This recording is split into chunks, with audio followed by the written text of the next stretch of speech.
Beer Geeks, Mariah has spoken. It is Christmas time, so I've got my Christmas jumper on, and I'm going to be drinking not one, but 13 incredibly strong Belgian beers as I take the next logical step in our blind tasting series and taste the classic Belgian Christmas beers. These are big, bold, stark, often heavily spiced beers that have come to basically define Christmas beer drinking for me and for lots of people around the world. In fact, people around the world, all over the world, are mimicking this incredible style of beer, which actually originated in Scotland. You can see a video all about that coming up here. But today I'm going to be tasting 13 of the absolute best, the absolute classics, to see if I can pick apart, see if I can pick out what spices are in them, and choose my favourite, because I definitely have a favourite. It's St Bernarditis, but will that be true once I've tasted them all? And will I still be standing once I've tasted them all? Let's find out with the great Belgian beer Christmas taster. I'm getting my words mixed up already. Let's do this.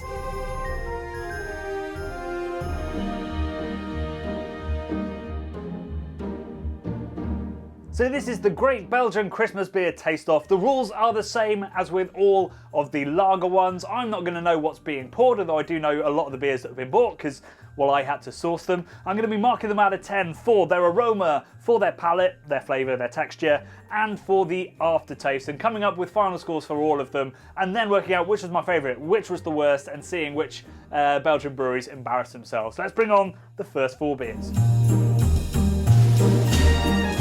Okay, hands together for my glamorous assistant Bradley, who's poured these without me knowing which one is which. We're starting with number 1 over here.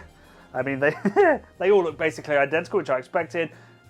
Deep amber, lovely frothy head on all of these, so high carbonation is very common in Belgian brewing. Very soft caramel and red berry kind of notes, but also it's like pea water. Don't know what that's about. Subtle spicy and booziness as well. Smells kind of nice, except for the peas. Oh, boozy, almondy. Loads of almondine kind of flavours. Oh, I should have said give peas a chance, because that's a Christmas spread. I've missed my moment. But yeah, almonds, soft spice, loads of caramel, a little bit roasty, a little bit burnt toast, brown toast. Surprisingly light. I was expecting a lot of these, I mean, these beers are sort of between 8 and 12%. I'd imagine that's on the lighter side. Aroma, a little bit off for me. I'm going to give that a 6. Didn't like the pea thing, liked everything else about it. The palate was really light. I don't know, it's very fusel, very boozy, but then also very thin. Also not great, I'll give that a 5. Aftertaste, soft bitterness, that gentle roastiness is a little bit nicer. That's a 6. Not a great score, not a bad score. Number 2, loads of head on that, loads of carbonation clearly. A little bit paler than the first one, a little bit clearer than the first one, slightly off-white head. Oh yeah. Really floral, almost nail polishy. Cinnamon and thyme kind of things, like really Christmassy, herbal, spicy. Yeah, smells nice. Smells exactly like I'd expect a Christmas beer to smell. Ooh, loads of licorice, sweet dark fruits, hint of booziness, hint of like hot fermentation, like that nail polish as well. That's very nice. Aroma's really nice. That's an 8. Quite light because of the carbonation, like felt fresh, but definite syrupiness underneath. Very nice. Aftertaste, there is a little burn to that. That's probably one of the stronger beers on the list, which gave it that syrupiness as well, but still very, very good. That's a nice beer. I'd drink a lot of that and get myself in trouble. Right, a lot less carbonation on this one. Slightly paler head, but nice kind of autumn orange colour. Foam banana on that, so isoamyl acetate, common in Belgian Weiss beers, lots of that. And then panel raisin, kind of vanilla, buttery brioche. That smells sweet, unctuous, delicious. Maybe a shade too much banana, but we'll see how that plays out. Loads of spice, herbality on the finish, which wasn't there on the aroma. Banana's not too strong, kind of banoffee-esque, but not really in your face. Nice and surprisingly balanced. Again, quite light. I'll probably presume one of the lighter ones. Aroma, that's a 7, not a 77. Oh my. Body was a little bit thin. Not as nice as the first one, but still up there, pretty nice. Aftertaste, loads of herbality. Again, pretty good. I'll give that a 7. Oh, wow. So that's got green banana aromas. I don't know what that would come from or what causes that. I mean, it must be fermentation, but yeah, really green banana, not like overripe banana.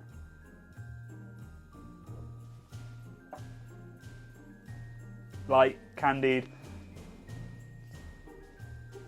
Reminds me of like a German Bock. Really similar to that, or like a bigger Märzen, something around there. Nice kind of almost lagery lightness. Loads and loads of character on that aroma. An interesting beer. I don't know how to mark it because it's a very unusual aroma. I've not really had green banana before in any of the beers I've tried. And not that pleasant. I think probably the aroma wasn't great, but actually the palate was really nice. There we go, 4 pretty different beers. Like generally Belgian sort of Christmas beers are all considered the same, all heavily spiced, all too sweet. None of those were too sweet. All of them were quite subtly different. Yeah, and I'm already getting flush in the face. Yay! Very Merry Christmas.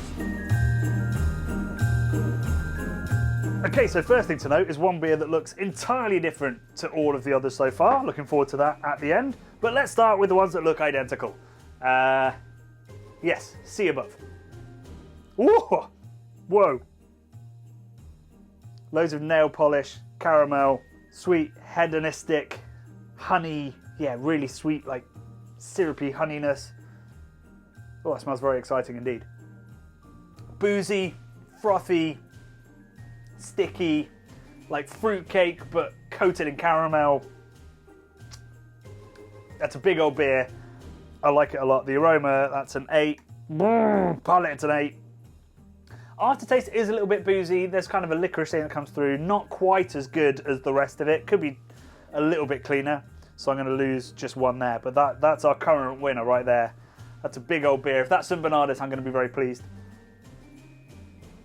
Right, this one, we're back on the banana boat, I guess. Not a train. Yeah, real banoffee kind of vibes. Just, you know, hot fermentations throughout all of this. Loads of esters going on. Loads of malty caramel. You expect these beers to be kind of complicated, but actually a lot of them are quite simplistic, but in, you know, a very joyous way. Yeah, that's really nice because it actually builds to a little bit of, not roastiness, but crispness, like a little bit of dryness, which I wish perhaps the first one here had a little bit. So actually the aftertaste is really good. I'm going to give that an 8. The palate is a 7 and the aroma is a 7. So finish is better than this one, but just doesn't have like the in-your-face absolute Christmas excitement, like unwrapping the present you've always wanted. Yeah, so that is just jumping with banana aroma. Lots of raisin kind of character as well. Not so caramelly sweet, more like fruity sweet.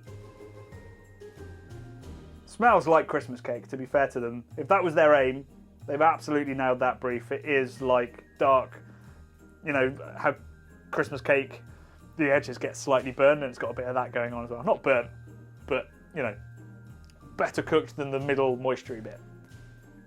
Moistury bit, brought to you by 5 10+% beers. That's really, really nice. Really beautifully balanced. Nice kind of dark malt kind of character. Not roasty, but just toasted to the point where it's not adding sweetness. It's just beyond that. And then loads of raisin and cakiness. Oh, that's lovely. There might be 8s across the board there. That might be one of the highest scores I've given in my blind taste test, which probably makes sense given how drunk I am. Right, this one. So really blonde, really unusual for a Christmas beer. Let's see if there's any of the classic Christmas character to it. There is a spiciness to it. A slight kind of saison character and also a slight kind of sweet brioche thing, but otherwise, it smells a little bit hoppy. There's little hints of not acetic, but just the suggestion that this could be, if not sour, just very crisp, you know, a little bit of lactic or acetic kind of character. It's going to be light, it's bright. I expect it's going to be bitter. Okay, not bitter, but there's hoppy character to that for sure. There's a nice grassiness and a nice, like, I don't know, honeysuckle kind of thing. A little fragrant hop kind of note to it. And it's nicely balanced. There's enough bitterness to counteract that sweetness because it's still quite a sweet beer. It feels like a 6-7% Belgian blonde that's well hopped, essentially. And yeah, that's very nice. So different, and that's nice. That's refreshing. Okay, so we're over halfway. I'm still standing. Let's see what Brad's got for me next. Okay, normal service is resumed colour-wise. We're back where we started. You know what you're getting for Christmas this year. It is not what I expected. That smells sour. I'm getting caramel and I'm getting acetic. So it smells like a very, very, very, very sweet version of Duchesse de Bourgogne. Maybe with a bit of diacetyl thrown in. What is this?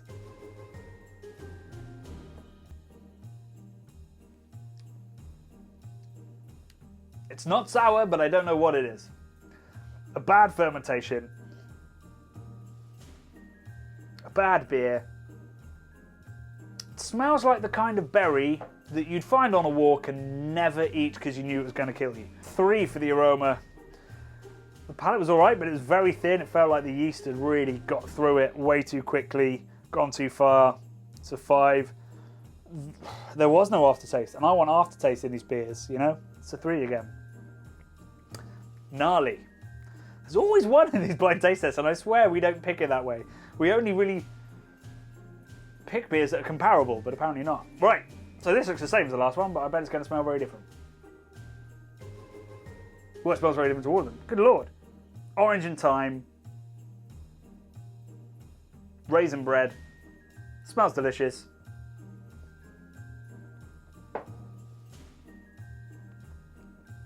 Yeah, smells like it, it tastes like it smells. Nice and light, but lots of caramel body to it. It's a nicely made, well-balanced beer. Loads of carbonation, which actually I think takes away a little bit of the body and the sweetness from it. I like it a little bit lower carbed, but that is pretty good. Beer number 3. A little bit paler than the average, I think, across the board here.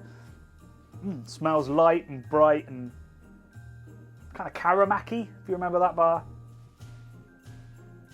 A little bit of iron brew as well, like tangy orange kind of thing. Yeah, smells nice, but it's light and it's bright. It's not what I'd expect from Christmas. Iron brew. Huh, but that's tasty. It's a very dry... God, how do you describe that? A very dry... A Märzen. Like, it looked like a Märzen. It's like somebody shoved a load of orange peel in a Märzen. That's a very delicious beer. I just don't know quite why it's like that, why it's called a Christmas beer, or if there's any Belgian character to that, really. Right, final round is only 2 beers, and then we're done, and I've got to collect my thoughts myself. And I have a little existential crisis about what I'm doing with my life and why I decide to stand in a shed and drink Christmas beer pretty much on my own with my friend just outside the door on his phone. And then we'll look at the results. So we're on to the Christmas dinner equivalent of this taste test, the real leftovers. Not quite sure what's happened with this beer. Brad claims it's not on him. And yeah, that looks like it's going to be a lively one to drink. So yeah, a bit blonder, a bit hazy than most of them. Kind of marmitey, meaty flavours that show that sat on the yeast a bit long. There's some caramel and some berry. But yeah, that aroma, either the yeast wasn't very happy or it sat on the yeast for too long. Something's gone a bit wrong with that one. There is some nice caramel base, but it's dry and it's earthy. Really sticks around the mouth, a little bit of kind of tannin coming through. But there is some kind of banana and ester stuff as well. So there was a nice beer trying to happen there, but it's not really working. So it's a 5 on the aroma. The palate is dry and tannic, and the aftertaste is earthy. Just, yeah, not great. In fact, the more I think about it, the aftertaste is going down a point. Right, final beer. Let's hope it's better than the last one. So it looks beautiful, nice and clear. The head is now a reasonable height. I'm just going to ruin that. There we go. Still plenty of carb in there. Whoa! So much licorice. That is a bag of all sorts. Could be the Guden... I don't think we bought the Guden Carolus, but that's famously licoricey. I couldn't get hold of it. I don't know whether my brother in beer did. Loads of licorice, sticky toffee. Smells very, very nice. So much carbonation nearly came out my nose. I don't love licorice, so that's a bit much for me, but if you like licorice, that's for you. I like the caramel that sits underneath it, but I mean, it's a licorice bomb, really. So if you like licorice, I think it's slightly unbalanced, so I'm going to give it a 7, but it does what it clearly intends to. Palate overcarbonated, 6. Aftertaste, the licorice doesn't stick around too long, but it's definitely there. That's a 7 for me, so it's a decent enough beer. So with all of the excitement and the high ABVs, I've forgotten to make any comments about this, but I think I can remember both of them and possibly my name if I'm really pushed. And now it's time for the results of the craft beer Christmas Belgian beer taste test.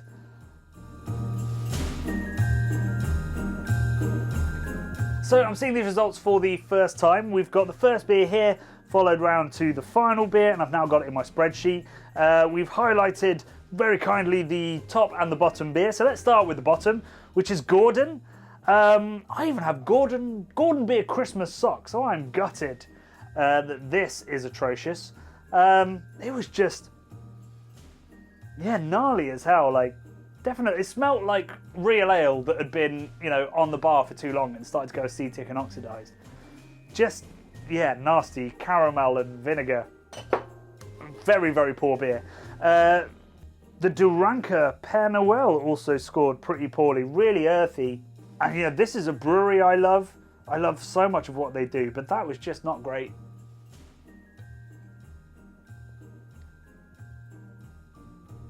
Yeah, like the bitterness is presenting really, really earthy. Let's go up to the top, shall we? So St. Bernardus won, which backs up the fact that I think it is the best Christmas beer. Where are we? Here we go.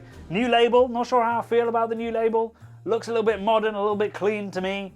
But, I mean, the beer, I'm just going to drink this out of the bottle because that's who I am.